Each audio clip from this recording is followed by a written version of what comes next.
So I'm having a chat with Kieran of the Sherlocks. How are you? I'm good, mate. Yeah, I'm good. Good. Great stuff. We've just been playing a new single of yours called Everything Must Make Sense. Tell us a bit about the single, first of all. Yeah, well, the single is probably, well, definitely the fastest tune I think I've ever wrote. To be fair, we're in Paris one night. We're supporting Keane on the full leg, like the European leg of their world tour. And yeah, we're in Paris one night, and for some reason or other, we had two dressing rooms. I don't know why, but I just took myself away, stuck a capo on whatever fret it's landed on, and just came across like these two chords, and I was playing it over, and straight away I just thought I like the sound of that. It reminded me of like the Strokes and that kind of vibe, and then it all just like came together really quick. Like what you now hear as the solo, that was originally like an intro kind of thing, and yeah, all the melodies, most of the lyrics, they all just came at once. And I've said it a few times, but it almost felt like a bit of a gift from Paris to me at that moment. It was weird. I've never really. It takes me ages to finish songs, so that one came really quick. And then we brought it into soundcheck like 15 minutes later or something, and we're all just jamming it, and it's not really changed much since. Good. I'm sure it's nice when it pans out like that. But it's also the title track off your new record. What can we expect when it drops in about a month's time? Do you know what? I think fans are really gonna love this and get behind it. I think it's definitely gonna lend itself to being played live. And personally, I'd like to play as much off the new record as possible. Really, we are doing people's heads in, but I think there's scope to play pretty much every single tune. Obviously, we're not going to do that each night, but we'll across the tour, Europe and the UK. I think we're going to try and pretty much give every tune a run out. Like there's some real good moments on it. Like the last track, "Here Comes the Rain." I think that's going to be an absolute monster live. That's a little bit different for us. Bit dark, probably a bit darker uh, on the whole, because the album to me feels quite summery. But that tune, obviously, with the rain thing, is the complete opposite of summer. But it does sound quite dark and heavier, a bit rockier. Which is good news for Trent really, because he's into the rocky kind of vibe. That's more his thing. Um, so yeah, be good. Yeah, yeah, Yeah. nice. And the sound that you made with this record, was it the sound you wanted, or is it just how it turned out in the studio? Both, to be fair. We're not really one of them bands that go in with too much. Uh, Go in with like a game plan, or like we want to try and make a theme or whatever. Because often that does get asked, like, what's the theme for the record and stuff like that. And we sort of just go with the flow and let whatever the theme is. That we you sort of discover it after it's done. It's like, or as you're doing it. So we just treat every song a song for song sort of basis. Like we never try and think, does this fit in with what we're doing? And I think we've always done that. If you look back at our albums, there's never really a theme where, because some bands are really good at doing that as well. It's like Vaccines, for example. I think it's their debut album. You can tell every song belongs on that album. They're all quite similar, and you know instantly it's from that record. But we've never really been that good at doing that kind of thing.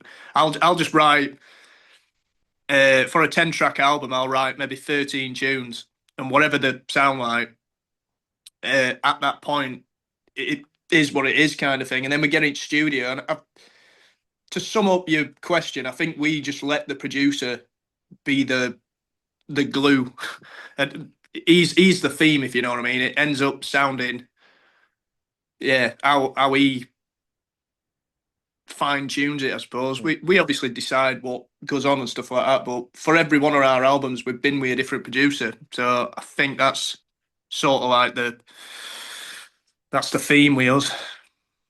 Was it the plan to take different producers each time, or were they just not good enough? uh, it's a good question. No, I think we just do it for his own amusement more than anything. Like we've never been with the same producer for more than one record, but it's definitely not to do with them being good enough. I think it's just something different for us. To be Mm, fair, I think you do end up like I don't know. I just can't imagine going in with the same producer, and it works for loads of bands like Kings of Leon. I think they've done most. I think they've done every album barring one or possibly two now, but they've got a fair few albums. They've done it. I think anyway. I think they've done it all with the same producer, who's like the best friend basically.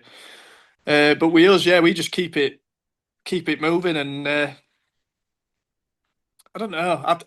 We don't we don't overthink it. I think we just go with the right guy at the time, mm, and uh, and just let that happen. Like his first album, we did it with Gav Monaghan, but he was the perfect guy at the time because we did all his early demos with him, and we sort of got the band, yeah, his early demos and his early sound were done with him. So by the time it came to do the record, it was like a bit of a no-brainer.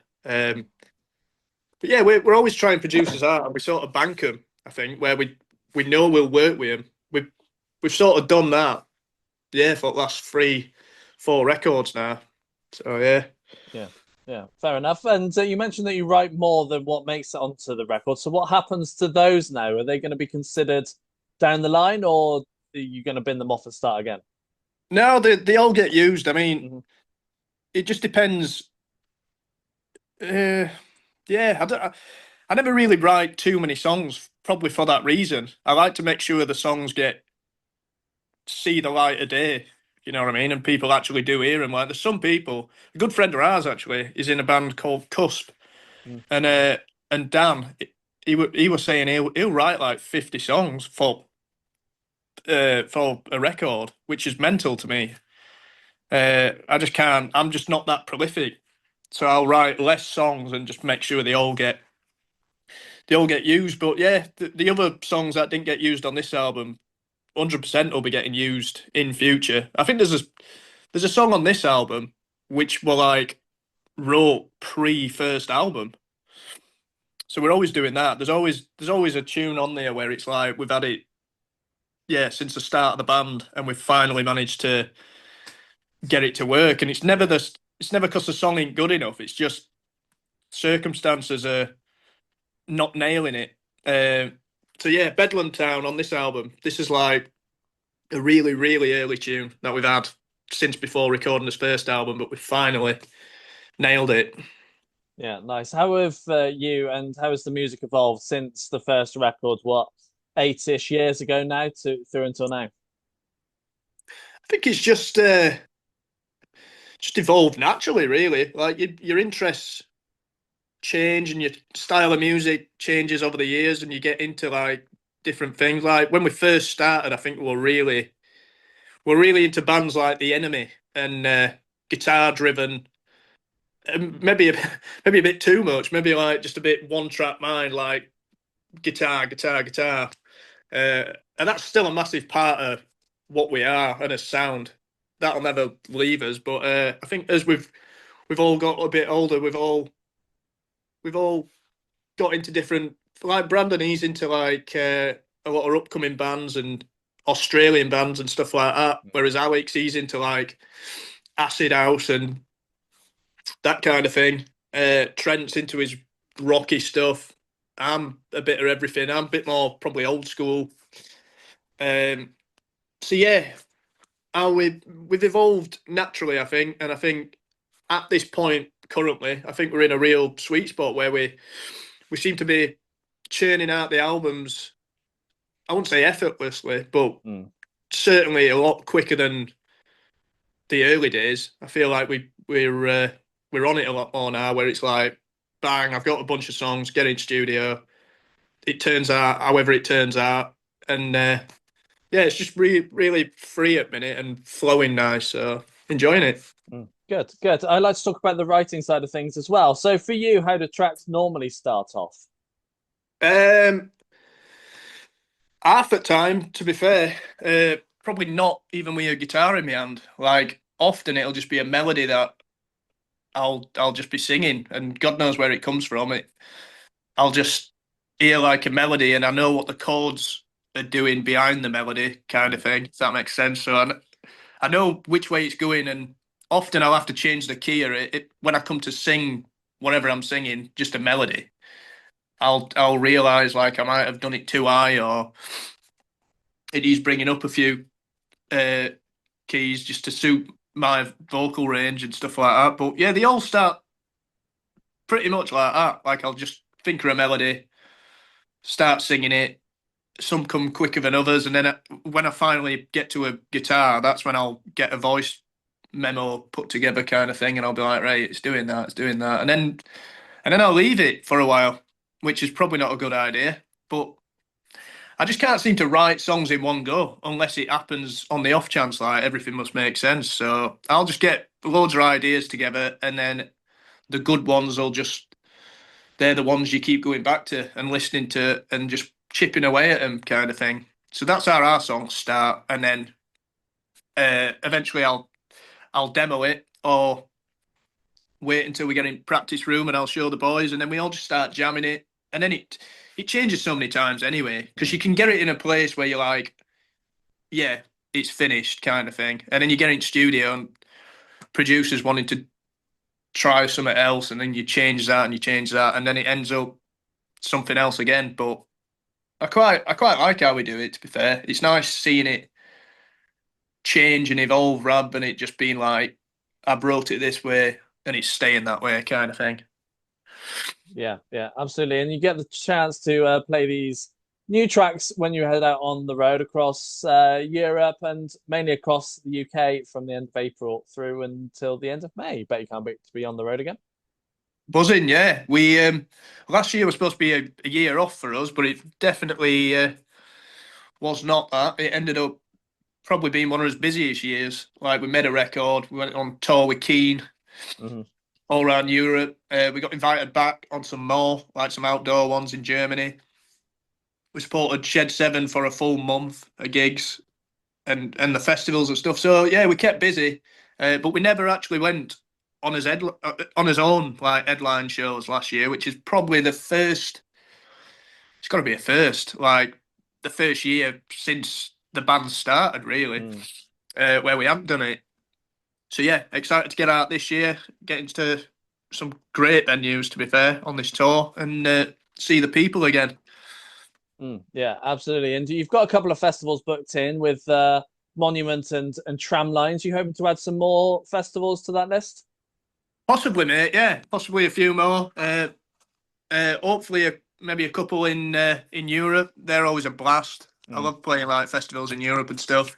So yeah, we'll see. Hopefully, Yeah, fingers crossed. Is there anywhere that you've not been to yet and played that you want to get to at some point? yeah. There's a fair few places we've never been, which I'd love to play. Australia being one. That's sort of one. It just got away from us. That we just, Mm. for one reason or another, we've never quite managed to line it up right. So yeah, I'd love to go to Australia. And probably South America. I think that I think that'd be class for gigs. I think the fans out there are mad, and weirdly, I feel like we probably have a fair few fans over there. Like whenever we're doing Instagram lives and places like that, and a lot of comments we get are people from like South America, where it's Yeah. like, come and play here, and it's like, yeah, I'd love to do that if we could get a festival out here or something like that, and sort of like coincide it with a couple of headline gigs. I think that'd be great. Sounds good to me. Kieran, it's been a pleasure having a catch up with you. Nice one, buddy. Yeah, nice chatting to you.